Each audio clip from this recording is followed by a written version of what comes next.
Hey, thanks so much for taking the time to watch our film, Making a Killing, Unmasking the Truth Behind Deadly Hospital Protocols.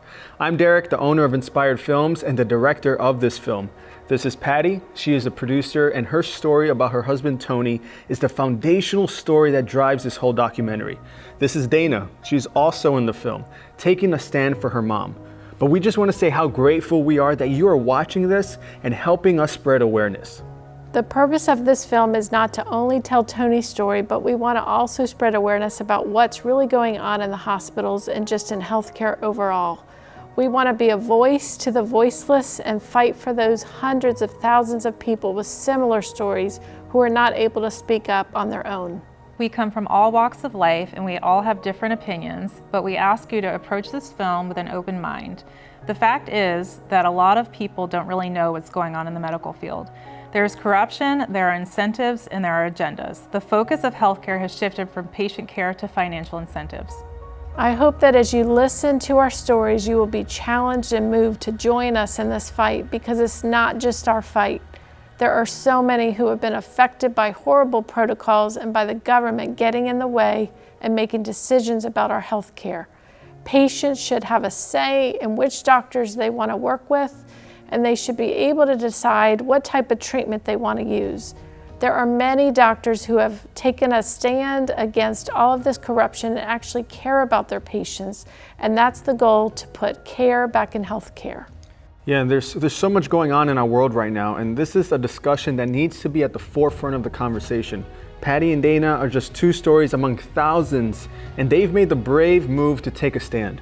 So if you have a similar story, we encourage you to be bold and take a stand as well. This film is really a kickoff to a docuseries that we will be making. We are currently raising funds and gaining support to spread more awareness through these types of films. So if you would like to partner with us financially, or maybe you have a story that you would like to share, please visit our website for more information. We thank you for your support as we fight for truth.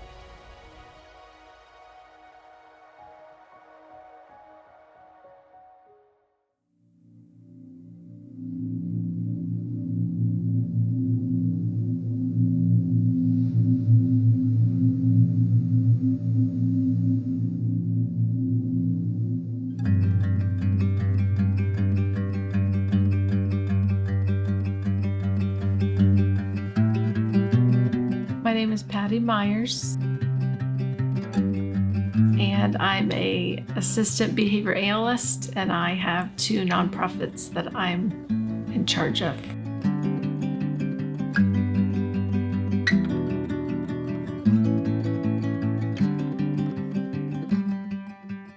My husband's name was Joe Anthony Myers. He goes by Tony.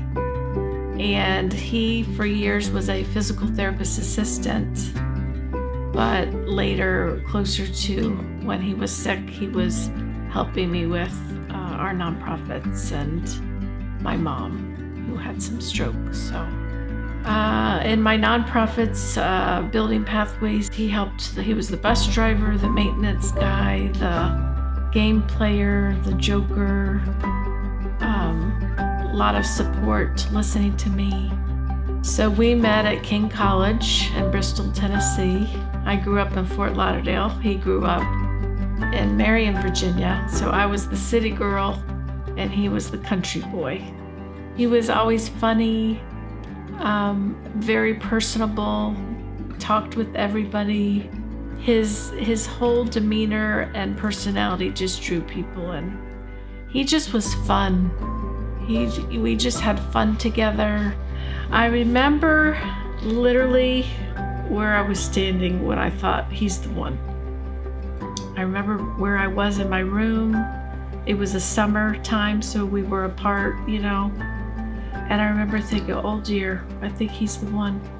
So I was 19 and he was 21 when we first met.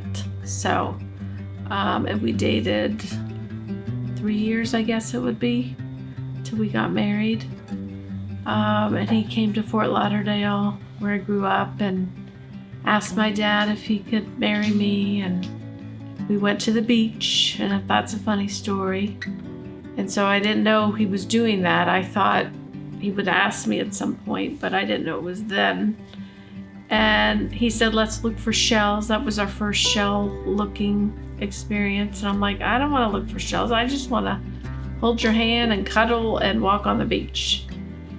And the next thing I know, I somehow hit his arm in a way that the ring fell in the sand. And he said, oh no, the ring fell. And I said, what ring? And then he asked me, we both cried, and it was awesome. So Tony was always laughing. Tony was always connecting with people. He always wanted to make the mood light. He was a kind person. He thought of others before himself. He was loving. He made me feel secure. He was a hard worker.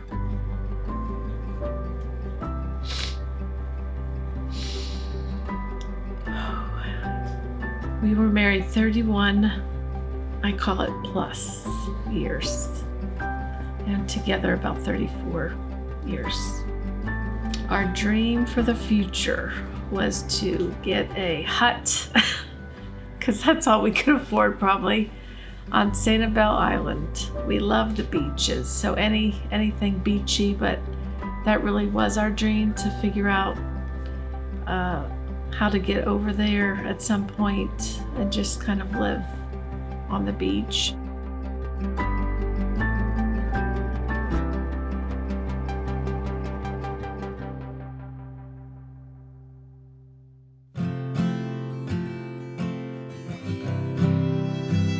My name's Dana Stevens. I'm a stay-at-home mom, but I have a background in nursing and a pretty extensive background in the medical field.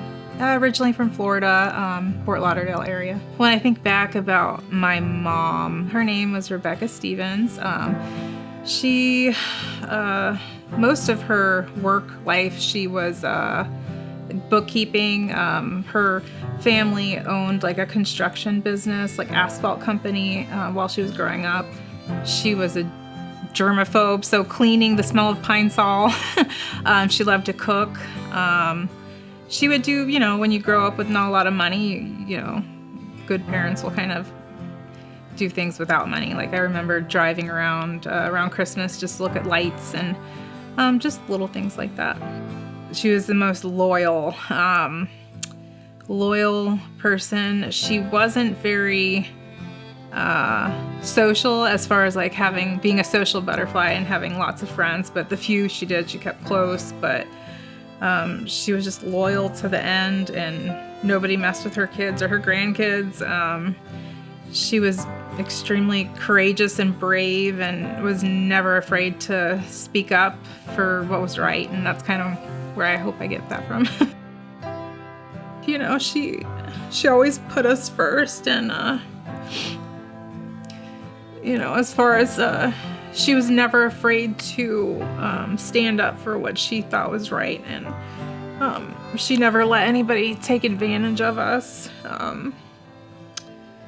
And she just stuck up for herself and her family and never bowed down, and she was very brave and strong. So I have the two programs. I have the Building Pathways and Pathways for Life Academy, and people started getting sick. And one person got sick, and the next day we took everybody, including Tony, because he was with the sick person the day before, taking her to the doctor. So we took everybody, got them tested, and he was negative, and I was positive. So we quarantined all the people. I quarantined myself. I was by myself. And 2 days later, I had symptoms like in the middle of the night. I maybe had symptoms for 24 hours. That was it. And then the next day, he said he wasn't feeling well. And he went back and got tested, and he was tested positive for COVID. So he started with fever, aches, really deep body aches, he said. and a cough. He coughed the whole night, and then that's the next day he went to get tested again. He, he would measure, he was a therapist, so he was measuring his oxygen and such, and it was dipping in the 80s sometimes. So I said, let's call the doctor again. This was Sunday. So he had been diagnosed over a week. And the doctor said, what number is it? And it was only 92, 93 when she was on the phone, but he explained what it had been overnight and different things. And she said, well, you need to go to the hospital. I hate to tell you, but... And I said, I don't want him to go to the hospital. Can we get oxygen at the house? No, you have to go to the hospital for oxygen. You just need to go and get some oxygen, and that's really it.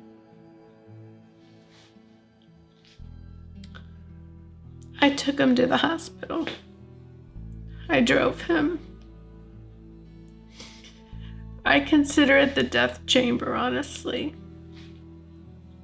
I drove him to the hospital. We didn't talk about which hospital to go to. I just drove to one. And he couldn't even get out of the car on his own. He couldn't walk at that point. So they had to get a wheelchair, and someone met me there. And we went in. You know, they check your stats right away, and his stats were fine, 94, 95 oxygen. And he was surprised at that. So I want to paint the picture here that when we called the doctor, his oxygen was okay. And when we went in the ER, his oxygen was still okay. He didn't feel okay, but his numbers were okay. So they took him to the ER, to the room. They wouldn't let me back. So I went in the car, and I just sat in the car. And then he texts me, I don't know, an hour later saying, just go home because I don't know how long this is going to be. So I went home, and I really wasn't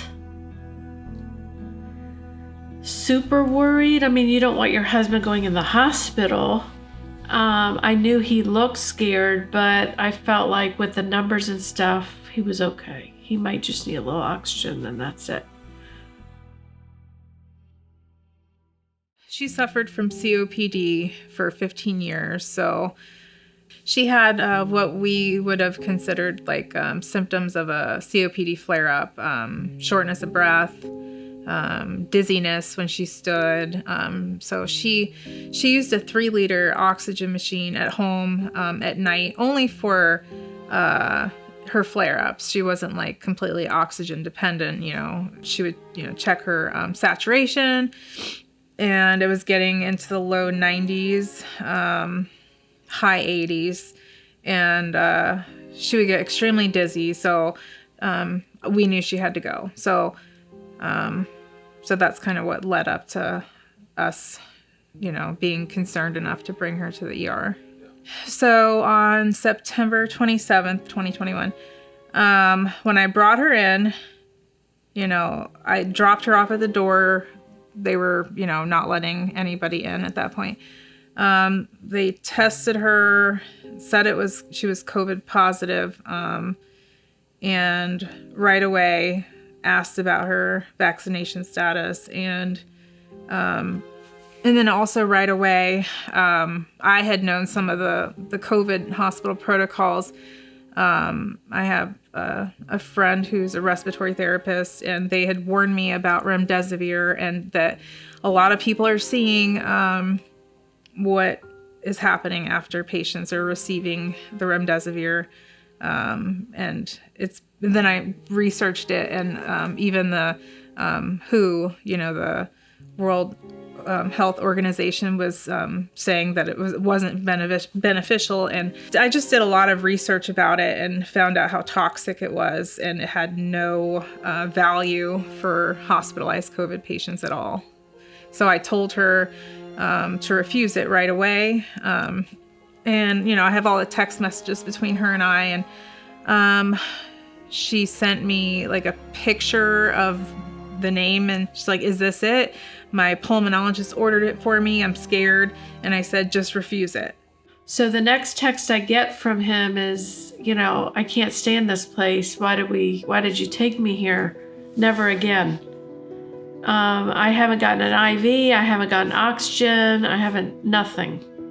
And then the next text I got from him was, finally I'm getting some oxygen and IV. This was like 5:30, 12, I brought him to the hospital. So we went for oxygen, and 5 hours later, he's getting it.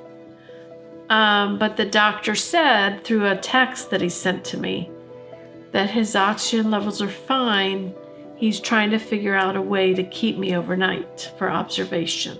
And then one day turned into 2 days, to 3 days, to 4 days.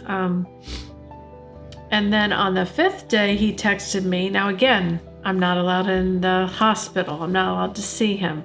So I would bring him food at the counter and they would bring it to him, things like that. We would be texting and talking. And then the 5th day, he said, they're bringing me to another room. I have to have more oxygen. And I said, what in the world?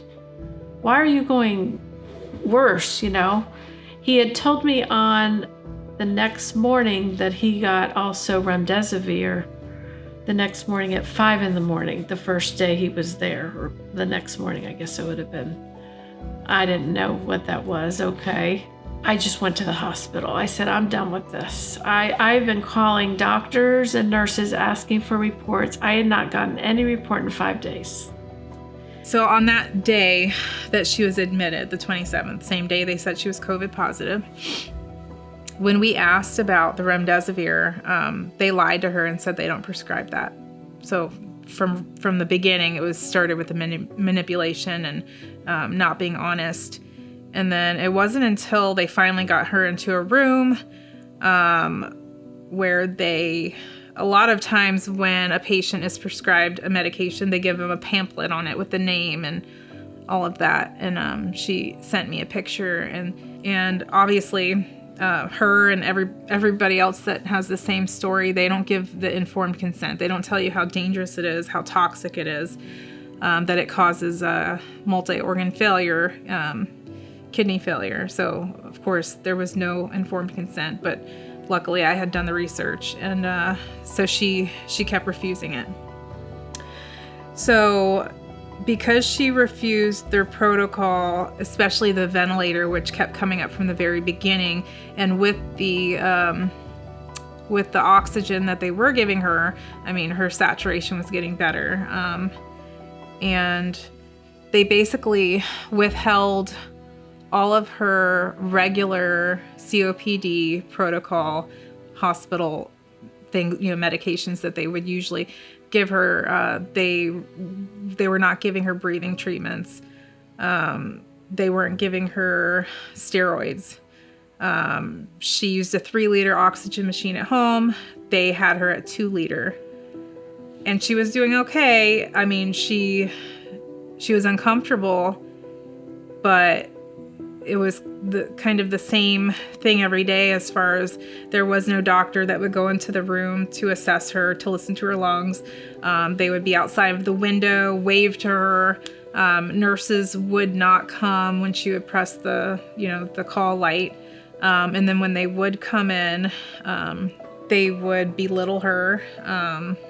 She complained that she couldn't breathe. There was one night, this evil nurse ignored her for hours, and finally when she did come in, told her if she couldn't breathe, she wouldn't be speaking. So it was just the same attitude towards her, and basically severe neglect, and the only thing that they were giving her was Robitussin. But he said they hardly would come in. He felt very alone. He missed me, So when I went there at day 5, I said, enough. I said, I need the head doctor, the head nurse. I need to figure out what is happening. So they gave me a head nurse, and she explained a little bit. The nurse led me up to the room, and, Tony was excited to see me. And then while I was in there, the head doctor person, I forgot the title of the person, but he walked in. I asked for ivermectin, and he said that that's not known to work, and he made fun of it. And I said, well, we need the antibodies. And he said he's already making antibodies. He doesn't need that. Both of those statements are not true. Now, I didn't know that. I'm taking his word for it like I used to. Hugely respected the medical community and what they said. That's the gospel truth. But I learned later that it wasn't. So he was kind at the moment, but very dismissive of anything I asked for. I also asked for high-dose IV vitamin C, D, and zinc, and he said those are not known to work either. So pretty much the 3 things I asked for in that time, and this was in front of Tony, and he kind of dismissed it and said he's going to be fine. He just needs a little this, that, and the other. He's going to be fine. You know, I have all the medical records, which took me months and months to go through after her death. But so she was admitted September 27th. In all the medical records, it says she refused the remdesivir 5 different times. They ordered it. She said no. They reordered it. She said no. This happened 5 times. On October 6th, in the morning, her saturation was 95, which is great. They started her on the remdesivir. And then that same night is when she started having chest pain, and she started having a lot of distress, and it just went south from there. And then that's when I started getting the panicked phone calls from her saying she couldn't breathe.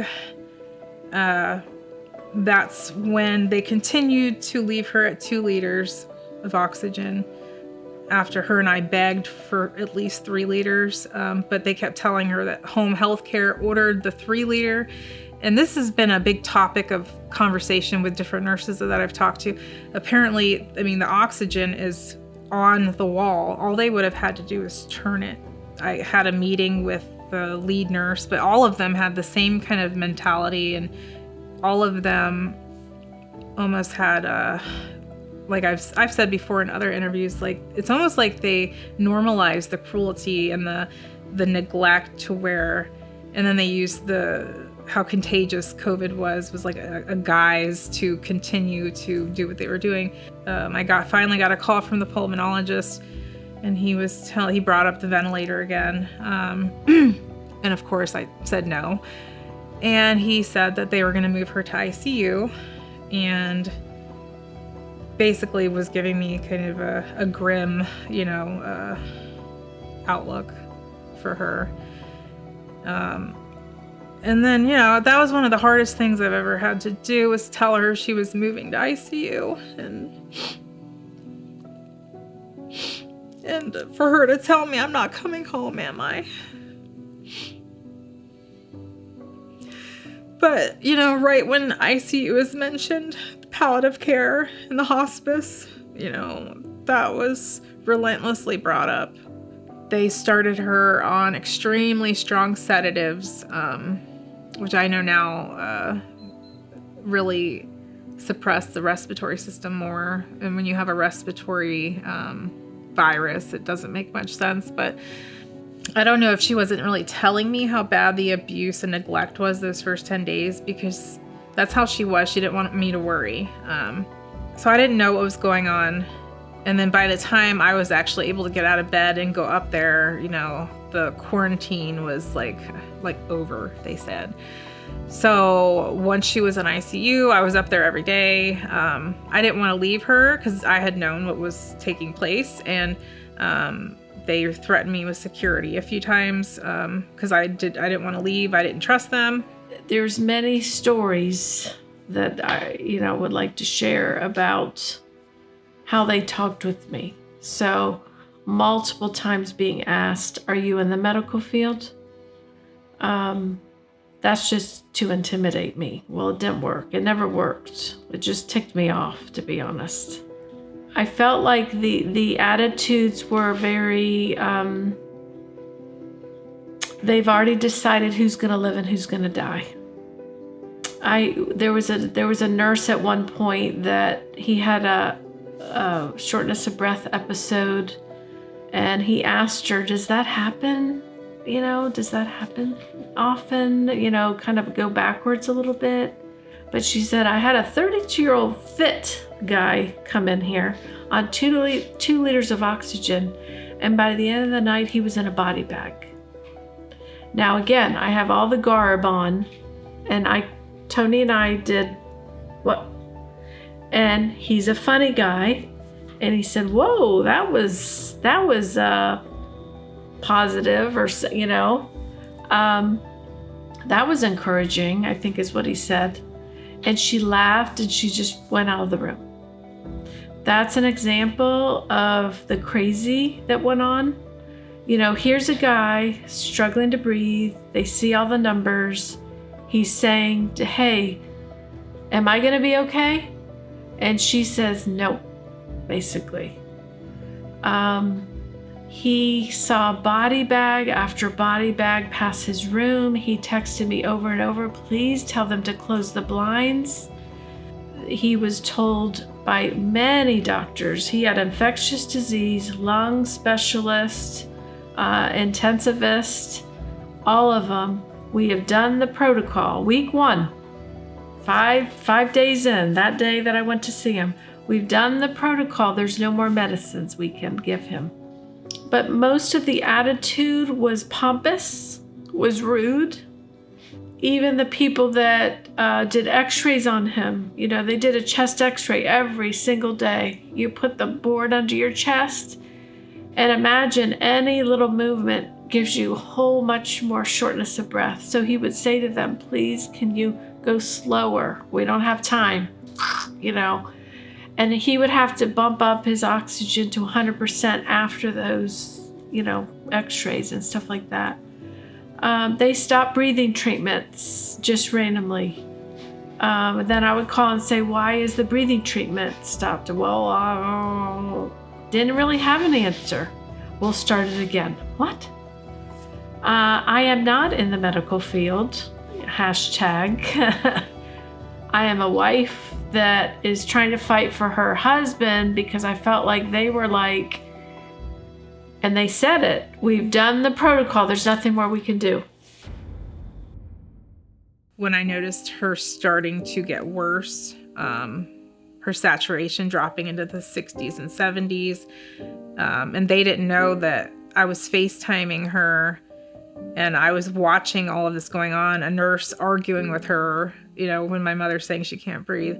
There was another situation where a respiratory therapist didn't know that I was on FaceTime because my mother had put her phone down, and she needed a breathing treatment, and the guy comes in, and they all know she's hard of hearing. She wore hearing aids. This is one of the nights she was in complete panic, and because she couldn't breathe. And he comes in, and I hear her say, did you put it in? And I feel like he purposely ignored her. And I could say that it could have been up to 2 minutes of him ignoring her and not even saying a word. So she started panicking and saying, Dana, he didn't put the breathing treatment in. And she picked up the phone, and he said, I did put it in. And I said something to him, and he stood up. I don't know if he was sitting down, but he stood up and walked out, leaving her with no breathing treatment. I don't think he put one in. Did they do the best that they could for my mom? And my answer is absolutely not. From the very beginning, because she refused their protocol, which I found out later on, all of these protocols that they were using, they get a lot of incentive from the CARES Act, from CMS. She was also on Medicaid, and it seems like with Medicaid patients, they get the largest payout. But no, they withheld treatment, and then if you didn't want their protocol, you were left to die. You were left with nothing. I do not feel they were doing the best they could. I feel like they were working within a box, within what the hospital told them. And the doctor even told me that at the end. The ICU doctor said, we are doing what the CDC, the FDA, and this hospital has told me to do, was the exact quote. They told him he's not going to make it. He watched body bags pass by. I mean, I can't imagine what my husband was thinking and feeling during those days, you know? And they just didn't give him other hope. I mean, there was a time at the end where the ICU doctor was talking to me. He said, listen, he's not going to make it. I said, okay, even if he's not going to make it, let me show you this text. He's asking for ice and water for 45 minutes to an hour. Can you just get him ice and water then if you said he's not going to make it? And literally this is how he looked. This is what he said. We have a lot of emergencies.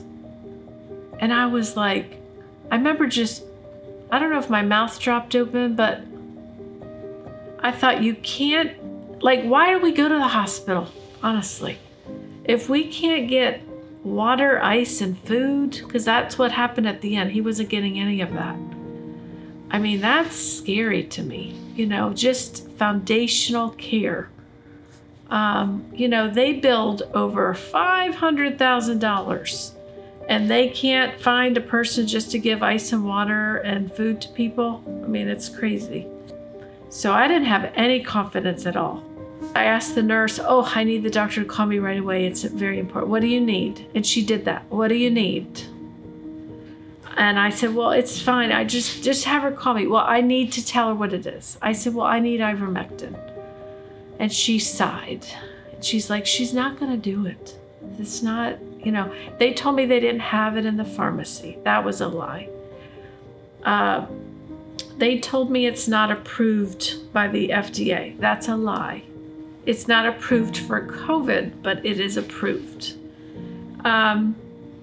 So she ended up calling me in like an hour or two, and I was desperate. I was calling attorneys. I was calling everybody I could think of to help me get the ivermectin in there. And she called me and I said, I'll sign any paper you want me to sign. And she said, well, you know, there's these side effects. I said, that's fine, whatever. And she said, okay. Now, I'm not used to okay. So when she said okay, I kept saying something else like, but we need it. And she goes, no, Patty, I'm going to get it for him. And I said, what? And I mean, sobbing like I've never sobbed before. So I told him, I texted him right away, listen, they're giving you this new medicine. Make sure you get it, blah, blah, blah. So again, he was on 100% high flow, you know, and she goes, he's on 80%. I said, what? So I got on that garb, that gowns and all that stuff as fast as I could. And I went in there. I walked in. First of all, he was sitting up. He was bright. And I'll never forget that day, that visit. He just talked to me over and over how great I was and how I fought for him, and this is helping him. So I remember that visit was a really good day. That day and the next day were just some of the best days in the hospital, he and I. And he was down to 6 liters of oxygen, not even on the high flow anymore. I took a picture of the high flow off. I'll never forget, it was off. So I went there, he was only on 6 liters of oxygen, and they said, he's going home. This was Friday. He's gonna go home Sunday. We wanna get him down to 3 liters, make sure nothing, you know. The next call I get was a nurse at like 4:30 in the morning.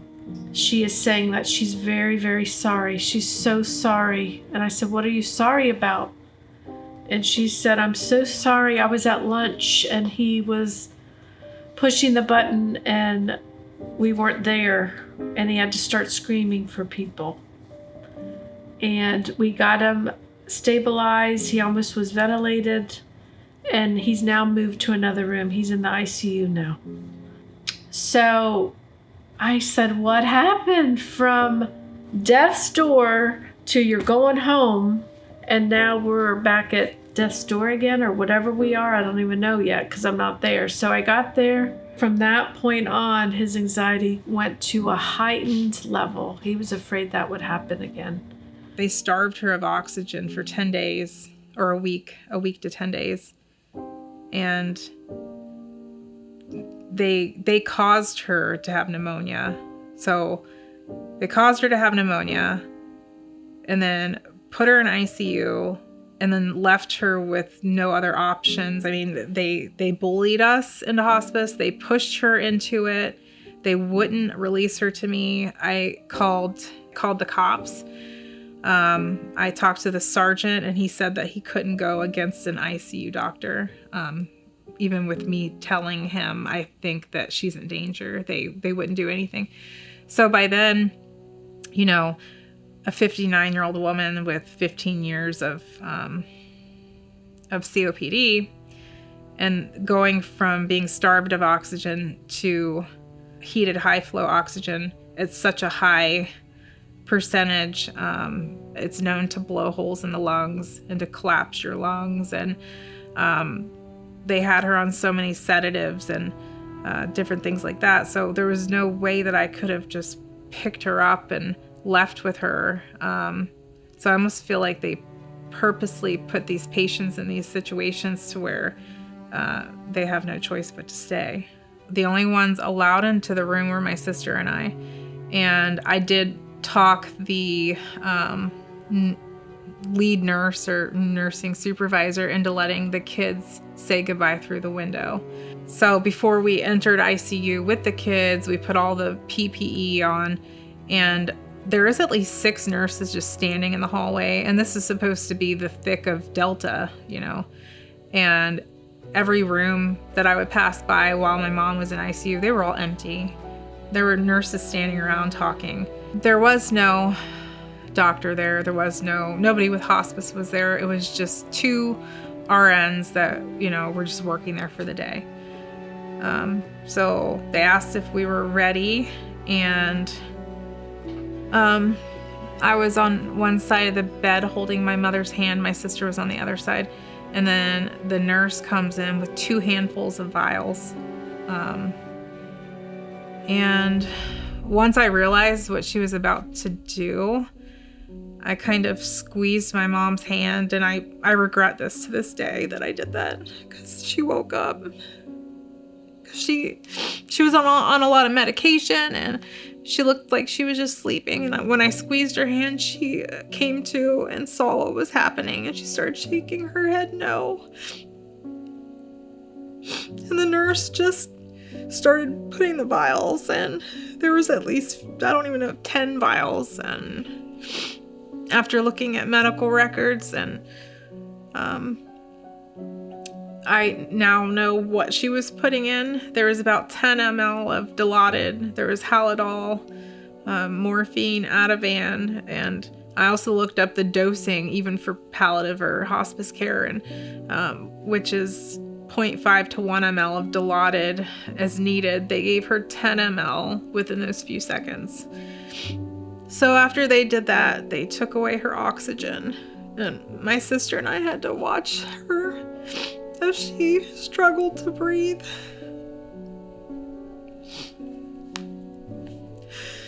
And then she took her last breath at, it was 3:53. And that was it.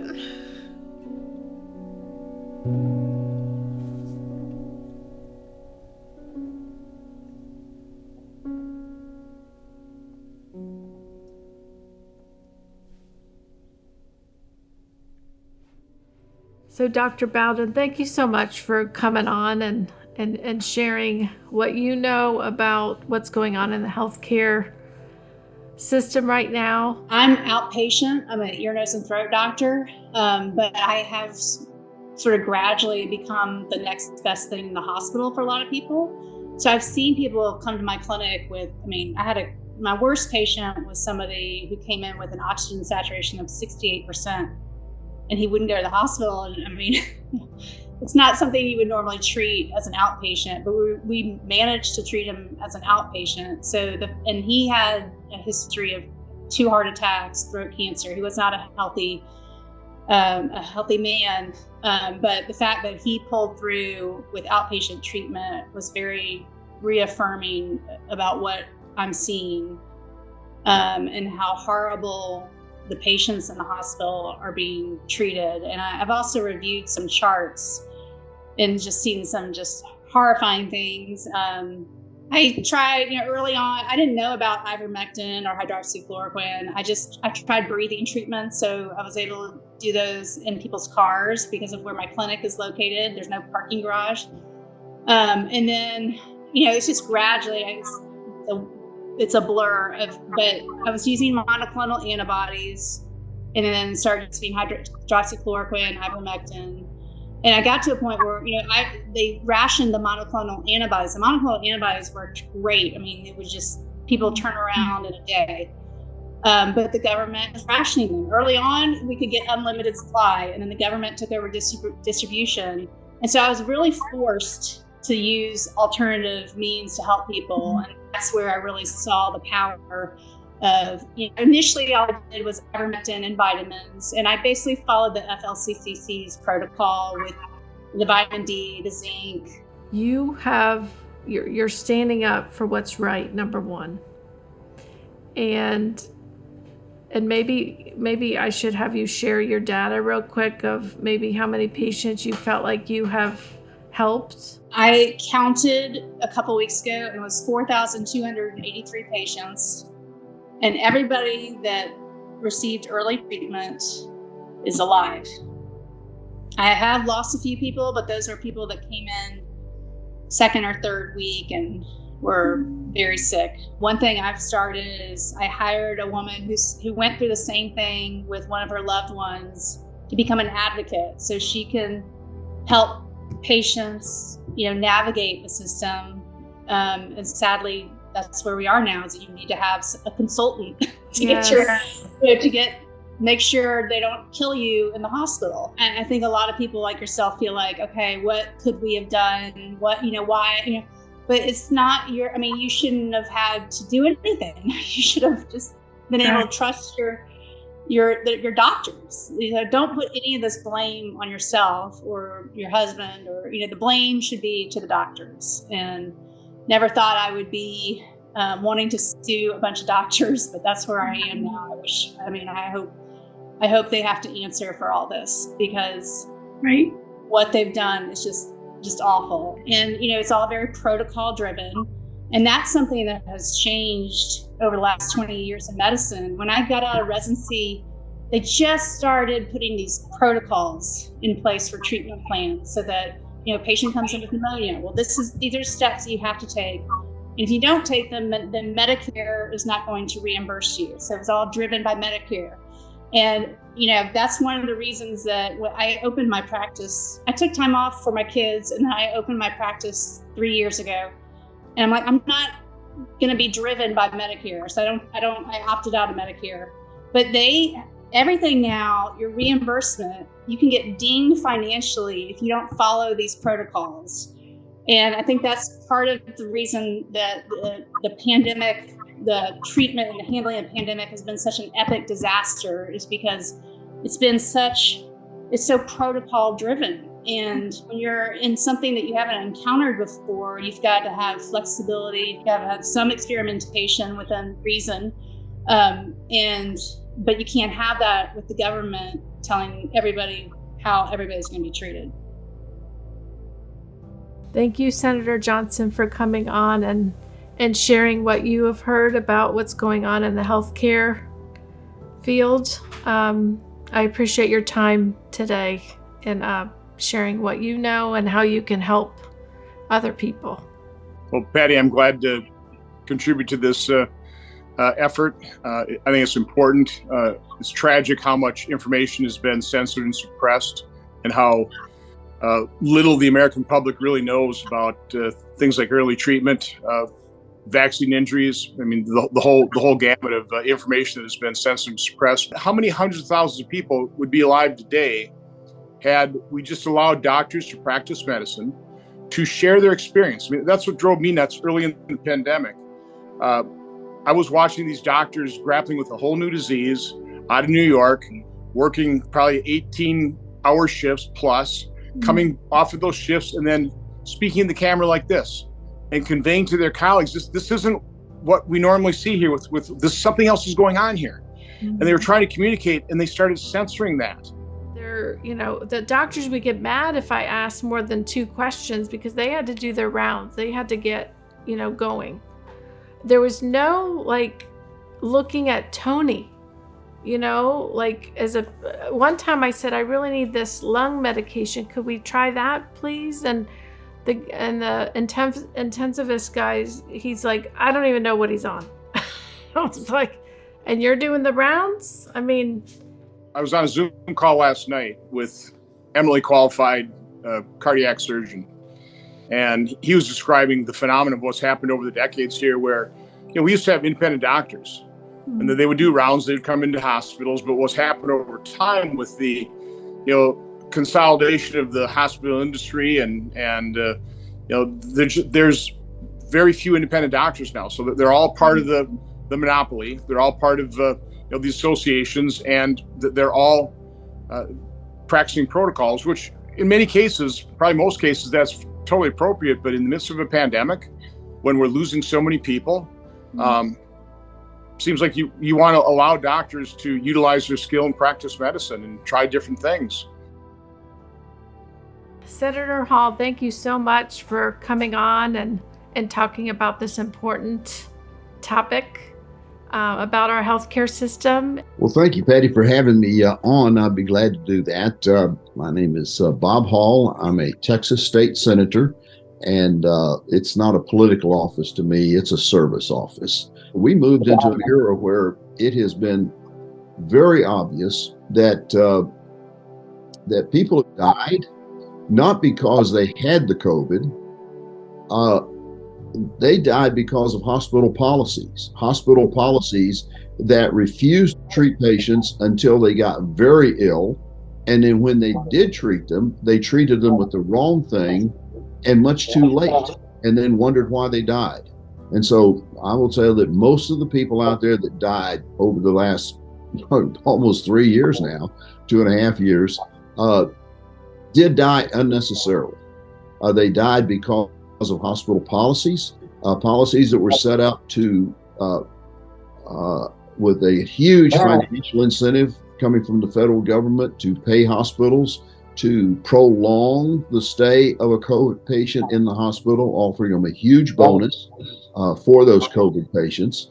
And so that's when our our hospital went from being benevolent organizations into a high profit center. Greta, thank you so much for joining us and being able to share your personal story.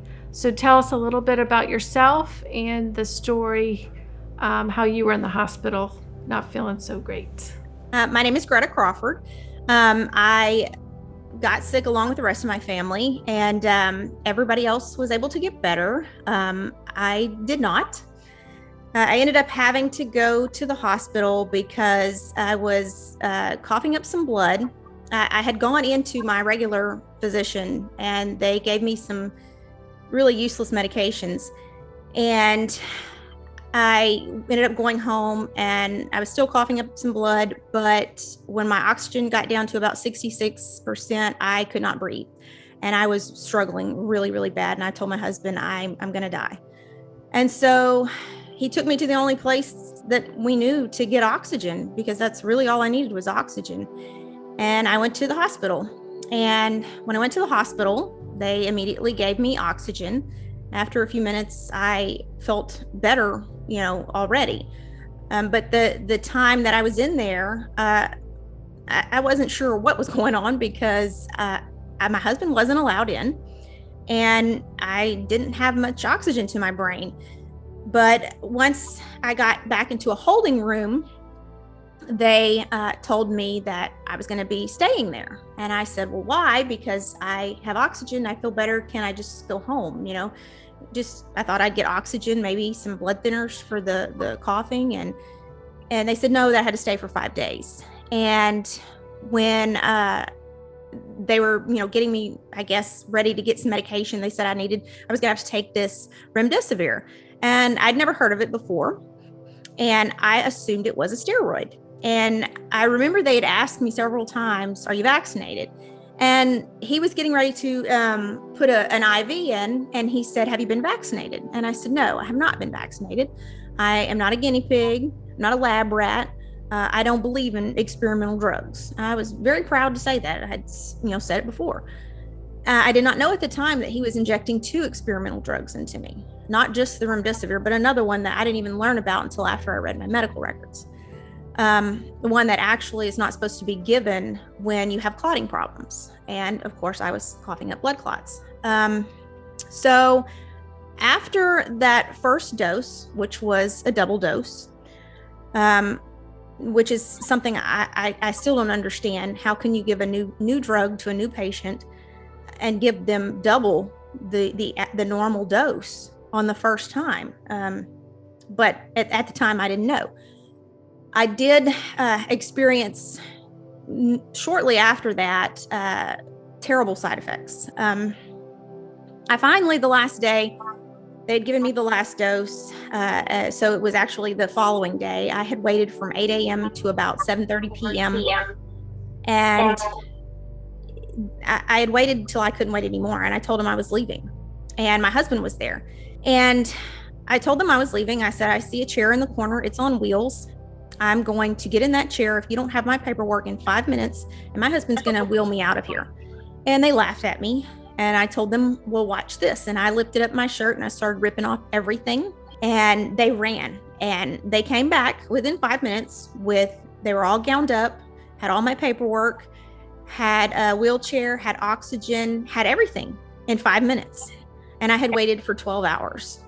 And I was like, it's amazing when you demand something and I proved that I was serious, because I was serious. I was going to rip that thing out, which I'm glad I didn't, because it was like 4 inches long and my husband nearly passed out when they pulled it out. But they finally let me go. And I got home. I was in the most excruciating pain I'd ever been in. My lungs were filled with fluid to where they were completely white on the x-rays. And it was so painful. It felt like 1,000 knives stabbing me from within. There was no comfortable position. There was no reprieve from the pain. I had to sleep straight up for 2 months. I mean, straight up. It just pillows, stacked on either side of me because it hurt so bad to move.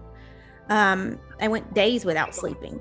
Maybe 1 out of 10 stories were survivors. And I realized how lucky I am, how blessed I am to be here. My family still gets to see me, and these other families don't get that.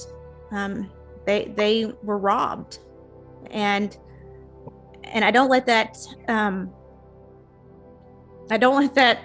lose my sight, because I just don't want anybody to go through what I went through, and I don't want anybody to go what you went through, Patty. Mm-hmm. That's why we're standing up.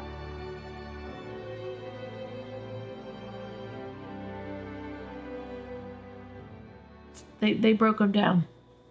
He was tired.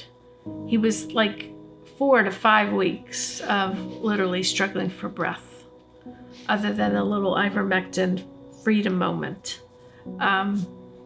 His fear was up because of how they talked to him, and he texted me saying, call hospital. It was like 5:30 in the morning or something. Somehow they called me on his cell and gave the cell to him. They said he's struggling for air, and I said, "You're okay, you're fine," like I would tell him. And he said, "I think I need to do it." We never used the word ventilator. We used like this, I think I need to do it. And I remember saying, okay, let's do it.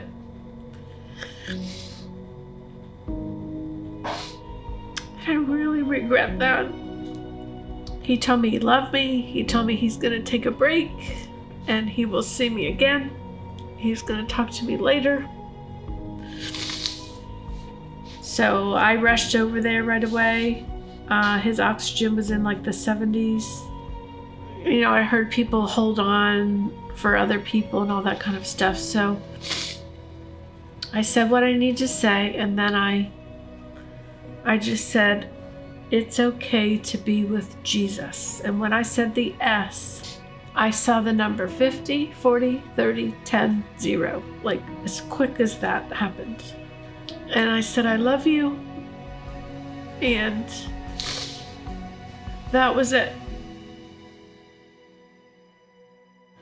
If I could describe that whole experience in one word or phrase, it would be life-sucking. It just took the life out of me, but definitely out of my husband. It wasn't a normal experience you would think when you go to a hospital.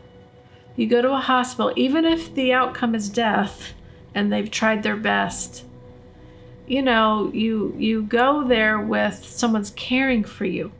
Someone is positive, encouraging you. They have knowledge of medicines that will help you.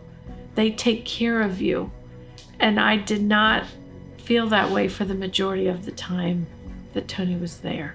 So before Tony went in the hospital, I would say doctors and nurses, I fully trusted. Would I look up things and check it out? I've had surgeries before where I've looked at, is this the best route for me? You know, I'm still going to research and ask fellow doctors and nurses that I know what they think, their opinions. And when that didn't happen with Tony, that was an eye-opener. That was the first inkling that I had that this whole healthcare has changed. I pray I never get so sick that I need to go to the hospital. That's where I'm at. I am petrified to go to the hospital. I had wanted to work in a hospital since I was a little girl. I mean, I've always been in the medical field. I, was trying to finish my nursing degree. So before all of this, I would have never in a million years thought that this was something that could happen in American hospitals. But after this and me meeting so many other victims, I'm terrified of hospitals. And it terrifies me, to know if something happens to one of my kids that I can't go to the hospital. I would be really afraid to. But I mean, they failed my mother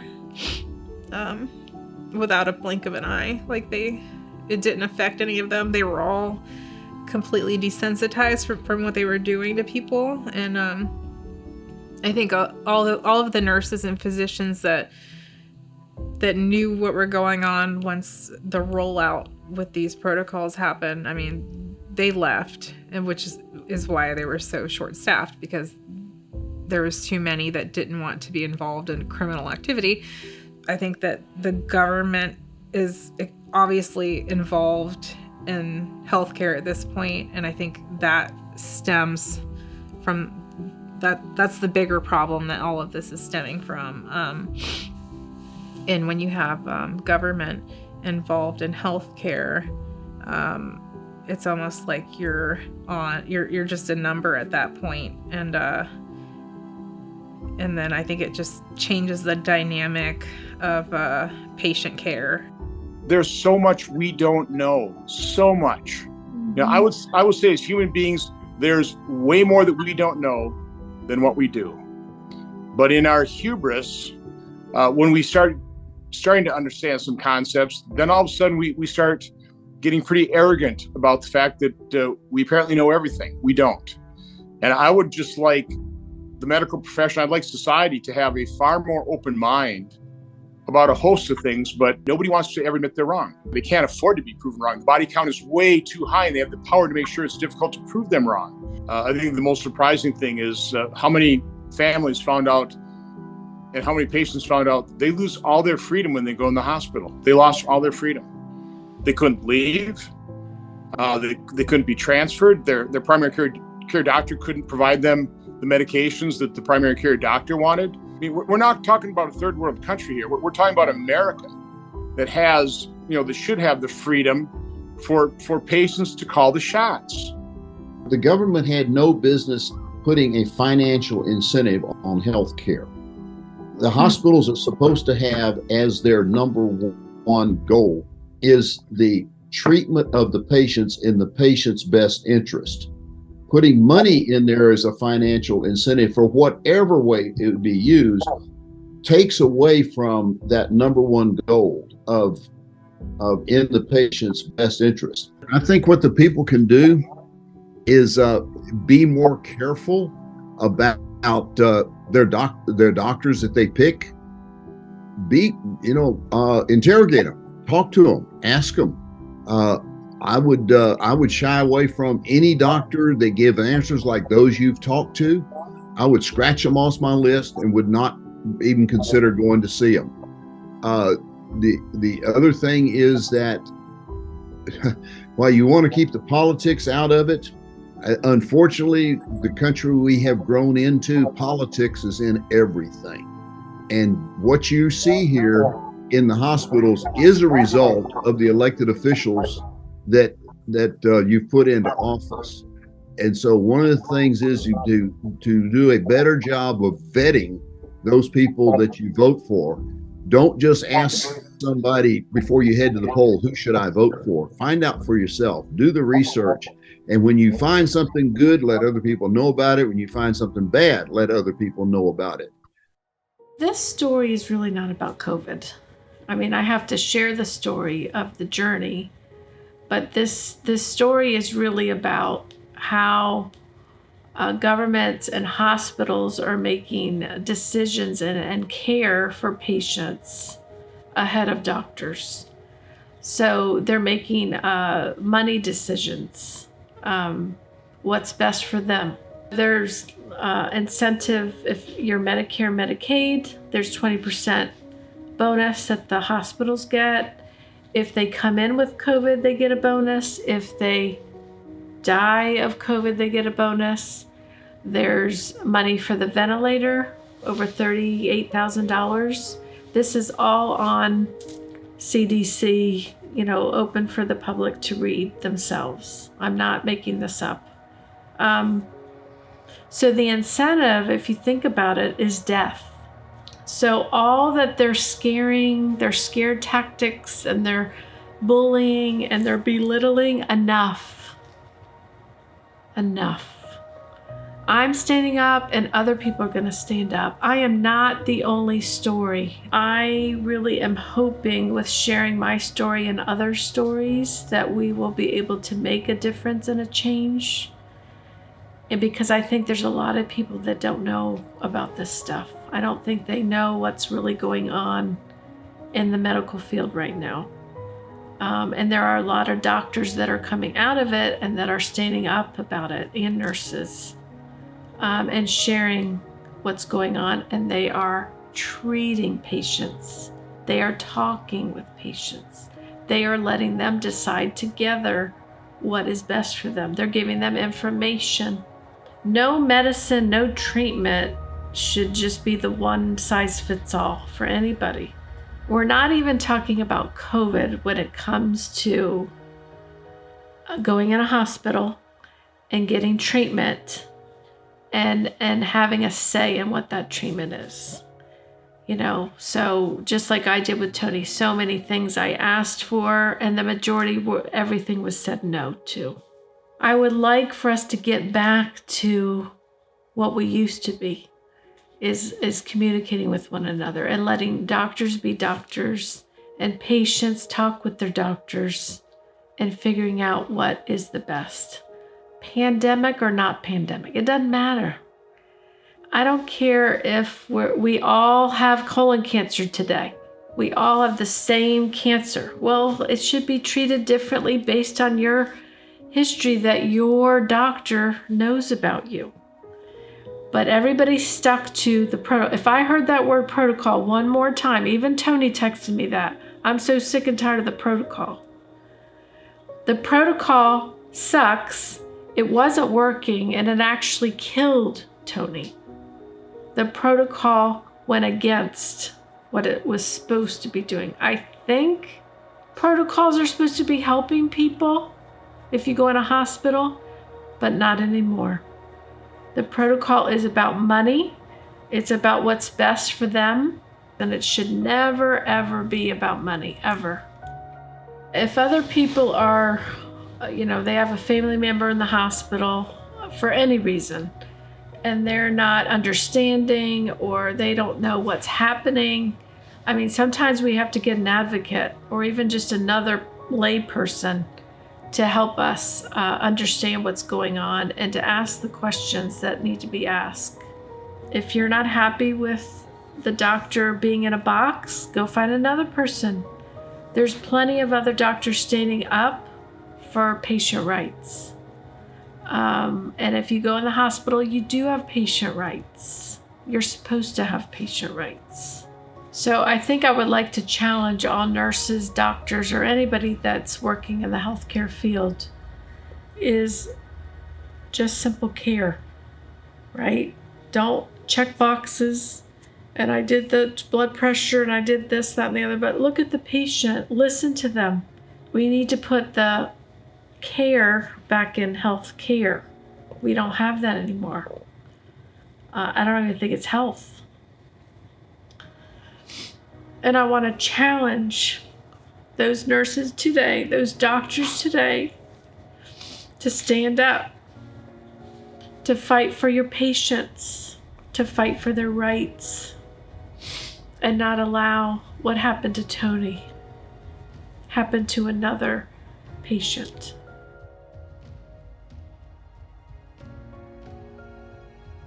For everyone watching this, I want them to know that there's resources out there to help them, especially in the early stages of any sickness.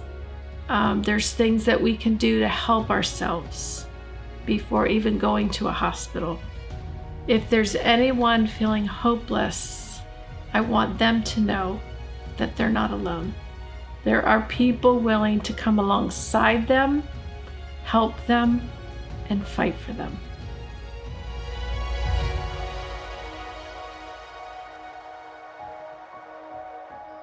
All right. Hey, this is Tony. Just wanted to let you know this is what it looks like to be in a hospital for 16 days with COVID. And I just wanted to say thank you for all your prayers, all your support that you've given me, that you've given Patty and the kids. And hopefully I'll be out of this thing soon. But you guys continue praying, continue continue having us in your thoughts. And we love you. And we'll see you out there real soon. Bye.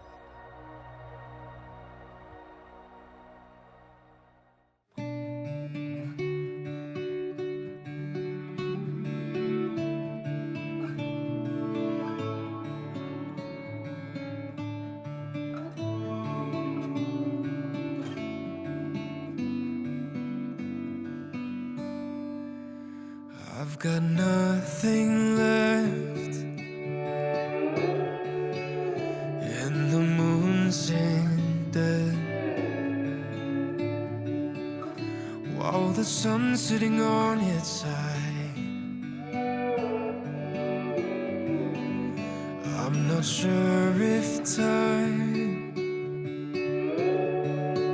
could ever cure this mind. As you're fading out of sight, you're just a star among